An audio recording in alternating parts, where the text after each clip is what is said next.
என் அன்புள்ள பிள்ளைகளே, உங்களைத் துன்புறுத்தும் தீய சக்திகளால் உங்கள் இதயங்கள் கலங்காது. நான் உங்களுக்குக் கற்பித்த எல்லாவற்றையும் அவர்களுக்கு போதியுங்கள். அவர்களும் அவற்றை கைக்கொண்டு நடக்கட்டும். தினமும் வேதாகமத்தில் இருந்து என் வார்த்தைகளை வாசித்து தியானியுங்கள். அவை உங்கள் பாதைக்கு விளக்காகவும் உங்கள் கால்களுக்கு ஒளியாகவும் இருக்கும். என் வார்த்தைகளை உங்கள் இருதயத்தில் பதித்து வையுங்கள். அவை உங்களை வழிநடத்தும், உங்களை தேற்றும், உங்களை பலப்படுத்தும். எப்போதும் ஜெபத்தில் விழிப்பாயிருங்கள். நீங்கள் செய்யும் எல்லாவற்றிலும் என் சித்தத்தை தேடுங்கள். நான் உங்களுக்கு காட்டும் பாதையில் நடவுங்கள். பரிசுத்த ஆவியானவரின் வழிநடத்துதலுக்கு கீழ்ப்படியுங்கள். உங்கள் வாழ்வியல் ஒவ்வொரு நாளும் எனக்காக வாழுங்கள். திருச்சபையில் சகோதர சகோதரிகளுடன் ஐக்கியமாயிருங்கள். ஒருவரை ஒருவர் அன்பினால் தாங்குங்கள். ஒருவருக்கொருவர் உற்சாகமூட்டுங்கள். பலவீனரை ஆதரியுங்கள். இடறுகிறவர்களை எழுப்புங்கள். பிரிவினைகளை தவிர்த்து ஒற்றுமையாய் வாழுங்கள். உங்கள் பணிகளில் உண்மையாயிருங்கள். நீங்கள் மனிதருக்கல்ல, எனக்கு ஊழியம் செய்கிறீர்கள். உங்களுக்கு கொடுக்கப்பட்ட வரங்களை திருச்சபையின் வளர்ச்சிக்காக பயன்படுத்துங்கள். நான் நியமித்த பொறுப்புகளில் உண்மையுள்ளவர்களாய் இருங்கள். உங்கள் சாட்சி உலகத்தில் பிரகாசிக்கட்டும். உங்கள் நற்கிரியைகளைக் கண்டு மனிதர் பரலோகத்திலிருக்கிற என் பிதாவை மகிமைப்படுத்தட்டும். என்னில் நிலைத்திருங்கள். என் அன்பில் வளருங்கள். என் கிருபையில் திடப்படுங்கள். என் வல்லமையால் நிறையுங்கள். சோதனைகள் வரும்போது உறுதியாய் நில்லுங்கள். உபத்திரவங்களில் பொறுமையாயிருங்கள். துன்பங்களில் நம்பிக்கையை இழக்காதீர்கள். நான் உங்களுடன் இருக்கிறேன். என் வல்லமை உங்களில் பரிபூரணமாகிறது. என் கிருபை உங்களுக்கு போதும். நான் திரும்பி வரும் நாள் நெருங்கிக் கொண்டிருக்கிறது. விழிப்பாயிருங்கள். ஆயத்தமாயிருங்கள். உங்கள் விளக்குகளில் எண்ணெய் நிரம்பியிருக்கட்டும். நான் வரும்போது நீங்கள் மகிழ்ச்சியோடு என்னை சந்திக்க வேண்டும். என் அன்புள்ள பிள்ளைகளே, நான் உங்களை மிகவும் நேசிக்கிறேன். நான் உங்களுக்காக என் ஜீவனையே கொடுத்தேன். நீங்கள் என்னுடையவர்கள். உங்கள் பெயர்கள் ஜீவ புஸ்தகத்தில் எழுதப்பட்டிருக்கின்றன. நான் உங்களுக்காக ஒரு நித்திய வீட்டை ஆயத்தம் பண்ணியிருக்கிறேன். அங்கே நாம் என்றென்றும் ஒன்றாக இருப்போம். என் சமாதானம் உங்களோடிருப்பதாக. என் கிருபை உங்களை சூழ்ந்திருப்பதாக. என் அன்பு உங்களை நிரப்புவதாக. என் ஆவி உங்களை வழிநடத்துவாராக. என் பிரசன்னம் என்றென்றும் உங்களோடிருப்பதாக. ஆமென். எப்போதும் உங்களுடன் இருக்கிறேன். உங்களுக்கான என் அன்பு எந்த தீய சக்தியையும் விஞ்சும். நல்ல மேய்ப்பனாகிய நான் என் மந்தையை பாதுகாப்பது போல உங்களையும் பாதுகாக்கிறேன். பயம் மற்றும் சந்தேகம் உங்களை தாக்கும்போது என் வாக்குறுதியை நினைவு கூறுங்கள். நான் உலக முடிவு பரியந்தம் உங்களுடன் இருக்கிறேன். காலையின் முதல் ஒளியிலிருந்து இரவின் கடைசி நேரம் வரை என் கண்கள் உங்கள் மீது இருக்கின்றன. நீங்கள் விழித்திருக்கும் போதும் உறங்கும் போதும் வேலை செய்யும் போதும் நான் உங்களுடன் இருக்கிறேன். உங்கள் ஒவ்வொரு மூச்சிலும் என் பிரசன்னம் உங்களுடன் இருக்கிறது. உங்கள் இதயத் துடிப்பின் ஒவ்வொரு அசைவிலும் என் அன்பு பாய்கிறது. நான் உங்களுக்காக சிலுவையில் என் இரத்தத்தை சிந்தினேன். உங்கள் பாவங்களுக்காக மரித்தேன். 3ஆம் நாளில் உயிர்த்தெழுந்தேன். இப்போது என் பிதாவின் வலது பாரிசத்தில் இருந்து உங்களுக்காக பரிந்து பேசுகிறேன். நானே உங்கள் பிரதான ஆசாரியர், உங்கள் மத்தியஸ்தர், உங்கள் இரட்சகர். என் பரிசுத்த ஆவியானவரை உங்களுக்குள் அனுப்பியிருக்கிறேன். அவர் உங்களை சகல சத்தியத்திற்குள்ளும் வழிநடத்துகிறார். உங்கள் வாழ்க்கையின் ஒவ்வொரு நாளிலும் அவர் உங்களுக்கு ஆலோசகராக இருக்கிறார். அவர் உங்களுக்கு தேற்றரவாளராக இருக்கிறார். உங்கள் பலவீனத்தில் உதவி செய்கிறார். உங்கள் ஜெபங்களை என் பிதாவினிடத்தில் கொண்டு வருகிறார். தினமும் என் வார்த்தைகளை வாசியுங்கள், தியானியுங்கள். அவை உங்கள் ஆத்துமாவுக்கு ஆகாரமாக இருக்கும். என் வார்த்தைகள் ஜீவனும் வல்லமையும் உள்ளவை. அவை உங்கள் இருதயத்தை புதுப்பிக்கும், உங்கள் மனதை மாற்றும், உங்கள் ஆவியை பலப்படுத்தும். என் வார்த்தைகளை உங்கள் இருதயத்தில் பதித்து வையுங்கள். அவை உங்களை பாவத்திலிருந்து காக்கும். காலையில் எழுந்தவுடன் என்னோடு பேசுங்கள். உங்கள் நாளை என்னிடம் ஒப்புக்கொடுங்கள். பகல் முழுவதும் என்னோடு உரையாடுங்கள். இரவில் படுக்கைக்குச் செல்லும் முன் என்னிடம் நன்றி சொல்லுங்கள். உங்கள் மகிழ்ச்சியையும் துக்கத்தையும் நன்றியையும் விண்ணப்பங்களையும் என்னிடம் கொண்டு வாருங்கள். நான் உங்கள் ஜெபங்களைக் கேட்கிறேன். உங்கள் கண்ணீரைக் காண்கிறேன்.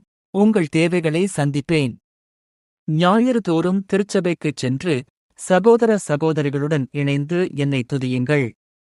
உங்கள் துதிப்பாடல்கள் என் செவிகளுக்கு இனிமையானவை. உங்கள் ஆராதனை என் இருதயத்திற்கு மகிழ்ச்சியை தருகிறது. மெழுகுவர்த்தியின் ஒளி போல என் பரிசுத்த ஆவியின் ஒளி உங்கள் பாதையை வெளிச்சமாக்கட்டும். திருவிருந்தில் பங்கேற்கும் போது என் சரீரத்தையும் இரத்தத்தையும் புசித்து நான் உங்களுக்காக செய்த பலியை நினைவுகூருங்கள்.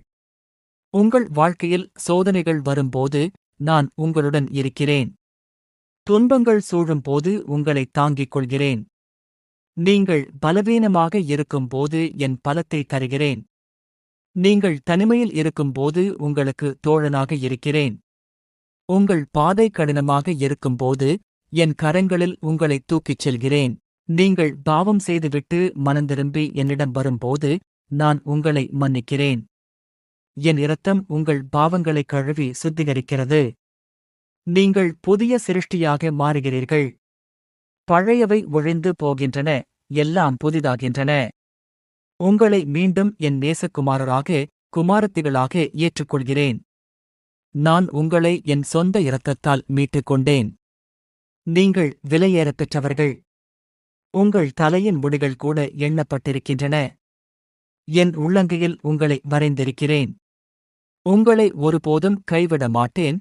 உங்களை ஒருபோதும் விட்டுவிட மாட்டேன். உங்கள் குடும்பங்களில் என் அன்பை பிரதிபலியுங்கள். கணவன்மார்களே, நான் திருச்சபையை நேசிப்பது போல உங்கள் மனைவிகளை நேசியுங்கள். மனைவிமார்களே, திருச்சபை எனக்கு கீழ்ப்படிவது போல உங்கள் கணவர்களுக்கு கீழ்ப்படியுங்கள். பெற்றோர்களே, உங்கள் பிள்ளைகளை என் ஒழுக்கத்திலும் போதனையிலும் வளர்த்திடுங்கள். பிள்ளைகளே, கர்த்தருக்குள் உங்கள் பெற்றோருக்கு கீழ்ப்படியுங்கள். உலகத்தின் சோதனைகளை எதிர்த்து நில்லுங்கள். மாம்சத்தின் இச்சைகளை விட்டு விலகுங்கள். சாத்தானின் தந்திரங்களை எதிர்த்து போராடுங்கள். என் ஆயுதங்களை அணிந்து கொள்ளுங்கள். விசுவாசத்தின் கேடகத்தை பிடித்துக் கொள்ளுங்கள். இரட்சிப்பின் தலைச்சீராவை அணிந்து கொள்ளுங்கள். ஆவியின் பட்டயமாகிய வேத வசனத்தை உபயோகியுங்கள். நான் உங்களுக்கு கொடுத்த வரங்களை மற்றவர்களின் நன்மைக்காக பயன்படுத்துங்கள். சுவிசேஷத்தை பிரசங்கியுங்கள். நோயாளிகளை சந்தியுங்கள். ஏழைகளுக்கு உதவுங்கள். அநாதைகளையும் விதவைகளையும் பராமரியுங்கள். இடறுகின்றவர்களை தூக்கிவிடுங்கள். பலவீனரை தாங்குங்கள். மனம் உடைந்தவர்களை தேற்றுங்கள். உங்கள் விசுவாசத்தை பலப்படுத்துங்கள். என் வாக்குத்தத்தங்களை உறுதியாக பற்றிக் கொள்ளுங்கள். நான் சொன்னதை நிச்சயமாக நிறைவேற்றுவேன். என் வார்த்தை என்றென்றும் நிலைத்திருக்கும். நான் நேற்றும் இன்றும் என்றும் மாறாதவராக இருக்கிறேன். துன்பங்களால் சோர்ந்து போகாதீர்கள். உபத்திரவங்களில் மனம் தளராதீர்கள். உங்கள் கண்ணீர் வீண் போகாது. இந்த காலத்து பாடுகள் வரப்போகிற மகிமைக்கு ஒப்பிடத்தக்கதல்ல. நான் உங்களுக்காக பரலோகத்தில் ஒரு இடத்தை ஆயத்தம் பண்ணியிருக்கிறேன். என்னுடைய மகிமையில் நீங்களும் பங்கு பெறுவீர்கள். என் வார்த்தையை மற்றவர்களுக்கு அறிவியுங்கள். நான் செய்த மீட்பின் கிரியையை உலகத்துக்கு சொல்லுங்கள். காணாமற் போனவர்களை தேடி இரட்சிக்க நான் வந்தேன். அதே பணியை நீங்களும் செய்யுங்கள். சகல ஜாதிகளையும் என் சீஷர்களாக்குங்கள்.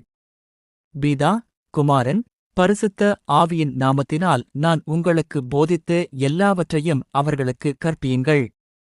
நான் உங்களுக்கு செய்த எல்லாவற்றையும் அவர்களுக்கு சாட்சியாக சொல்லுங்கள். என் மரணத்தையும் உயிர்த்தெழுதலையும் அறிவியுங்கள். என் இரட்சிப்பின் வல்லமையை பறைசாற்றுங்கள். என் ஆலயமாகிய திருச்சபையில் ஒற்றுமையாய் வாழுங்கள். ஒருவருக்கொருவர் உதவி செய்யுங்கள். பொறாமை, வன்மம், கோபம், கசப்பு இவைகளை விட்டு விலகுங்கள். அன்பு, சமாதானம், பொறுமை, தயவு இவைகளை தரித்துக் கொள்ளுங்கள். மன்னிப்பதில் தாராளமாய் இருங்கள். நான் உங்களை மன்னித்தது போல நீங்களும் மன்னியுங்கள். உங்கள் வீடுகளில் என் நாமத்தை உயர்த்துங்கள். குடும்ப ஜெபம் செய்யுங்கள். என் வார்த்தைகளை ஒன்றாக வாசியுங்கள். பிள்ளைகளை வேத பாடசாலைக்கு அனுப்புங்கள். அவர்கள் என்னை அறிந்து என் வழியில் வளர வேண்டும். என் ஆசீர்வாதம் உங்கள் தலைமுறைகளோடு இருக்கும். தினமும் என் திருப்பாடல்களை பாடுங்கள். சங்கீதங்களாலும் கீர்த்தனைகளாலும் ஆவிக்குரிய பாடல்களாலும் என்னை துதியுங்கள். உங்கள் இதயத்தில் கிருபையோடு பாடி என்னை மகிமைப்படுத்துங்கள். உங்கள் வாய் என் புகழ்ச்சியால் நிறையட்டும். உங்கள் உடல்கள் என் ஆலயம். அவற்றை பரிசுத்தமாக காத்துக்கொள்ளுங்கள். தீய பழக்கங்களுக்கு அடிமையாகாதீர்கள். மது, புகை, போதைப் பொருட்கள் இவற்றை விட்டு விலகுங்கள். ஆரோக்கியமான வாழ்க்கை முறையை பின்பற்றுங்கள். உங்கள் உடல்களால் என்னை மகிமைப்படுத்துங்கள். திருமணத்தை கனம் பண்ணுங்கள். கற்புள்ள வாழ்க்கையை வாழுங்கள். விபசாரம், வேசித்தனம், ஆணழகு பார்த்தல் இவற்றை விட்டு விலகுங்கள். கணவன் மனைவி உறவில் உண்மையாயிருங்கள். உங்கள் திருமணம் என்னுக்கும் திருச்சபைக்கும் உள்ள உறவை பிரதிபலிக்கட்டும். பொய் பேசாதீர்கள். வஞ்சகம் செய்யாதீர்கள். நேர்மையாக வாழுங்கள். உங்கள் வார்த்தைகள் ஆம் என்றால் ஆம், இல்லை என்றால் இல்லை என்றிருக்கட்டும். உண்மையில் நிலைத்திருங்கள். சத்தியத்தை பேசுங்கள். நான் சத்தியம், நீங்கள் என் பிள்ளைகள்.